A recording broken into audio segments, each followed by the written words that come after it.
Mabuhay! Nakaadto na ba mo aning lugara? Mao kini siya ang usa sa pinakadako nga barangay sa munisipyo sa Hinatuan, Surigao del Sur. Mao kini ang Barangay Tidman. Usa sa akong katuyuan diri mao ang pagbisita sa usa ka kooperatiba. Og diretso na pud ko pagbisita sa akong mga kaparintihan. Ang mode of transportation mao ang jeep, natod sila isa ka jeep diri biyahe alas 7 sa buntag padulong Mangagoy og Mangagoy to Tidman alas 11 sa buntag. Napoy mga umbak nga pwede nimo masakyan, ang pamasahe 100 pesos. Naeskwelahan sa elementary, high school ug senior high school.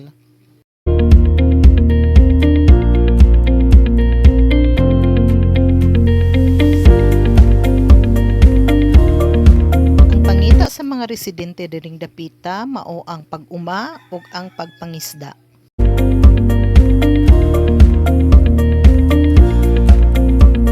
Niatutuon mi sa Sitio Mawis para mamuntol ug manginhas.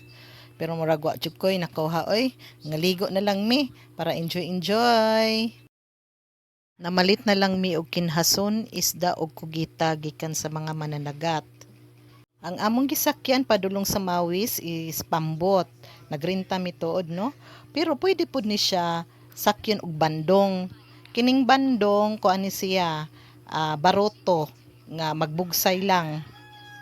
Kung makita gyud ninyo, no, grabe gyud ka limpyo ang dagat og dili gyud siya pwede hugaw-hugawan nga ipangbilin na ninyo ang mga silupin ug uban pa din hang mga basura. That's all for today. Hope you enjoy our vlog. Bye-bye. Please like and subscribe.